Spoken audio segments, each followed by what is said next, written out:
I got broads in Atlanta, just to the lean the family, credit cards and the scammers, hitting the licks in the band, legacies. Apple's 10th anniversary iPhone X sets a new gold standard for the next decade of iPhones. Coming hot on the heels of the iPhone 8 and iPhone 8 Plus, the iPhone X steals the show despite sharing nearly identical internal hardware. The X pronounced 10 is a beautiful, modern sculpture, and iPhone owners finally have a reason to show off their phones again. A stunning display. Turn on the iPhone X, and it's easy to forget almost every other phone released this year. Apple's following the bezel-less smartphone design trend, where the edges around the screen melt away to offer an immersive all-screen experience. Technically, other phones may have slightly smaller bezels, but we like the approach Apple took here. Most of the time, anyway. The notch cut out of the screen to accommodate the front-facing camera can be a little distracting. We prefer the notch on the Essential phone, which is just a tiny black dot compared to the iPhone's wide black stripe. iOS gracefully splits the top status bar in half around the notch, and many native apps also tailor their designs to it. But it's easy to feel a break in immersion when watching YouTube videos and movies on Netflix. Right now, not all apps support the full display. Apps like Snapchat, Google Calendar, and Google Docs have giant black bars on the top and bottom that make the iPhone X look like an iPhone 8. Apple said all the major social media networks support the unusual screen, and it said many developers are in the process of submitting updated versions of their apps. We saw Slack, for example, adding support yesterday. You'll likely see apps with black borders around them for a few more weeks as developers continue to issue updates.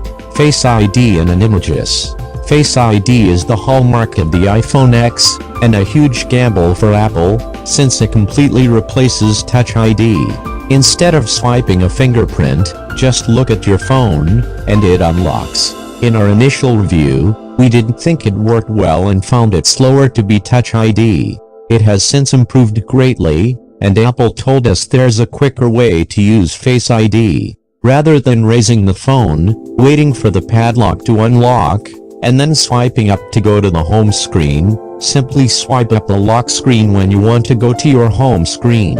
You will see a quick Face ID animation if it recognizes you, and voila, you're through. Another great camera. The iPhone X has a very similar camera to the iPhone 8 Plus. Both feature a 12-megapixel wide-angle lens with an f1.8 aperture, but the 12-megapixel telephoto lens has a wider f2.4 aperture over the 8 Plus f2.8 aperture. This helps in low-light situations with 2x optical zoom, as well as portrait mode as it uses the telephoto lens. Both cameras also have optical image stabilization, a first for Apple. It helps prevent blurriness with shaky hands when you're zooming in on objects with the optical zoom. It also can improve photos taken in portrait mode, as it relies on the telephoto lens. Battery life on the iPhone X has been fairly average. We've been getting through most work days with 30% remaining, and that's with medium to high use. That includes taking photos, streaming music, watching videos, browsing the web, and responding to notifications.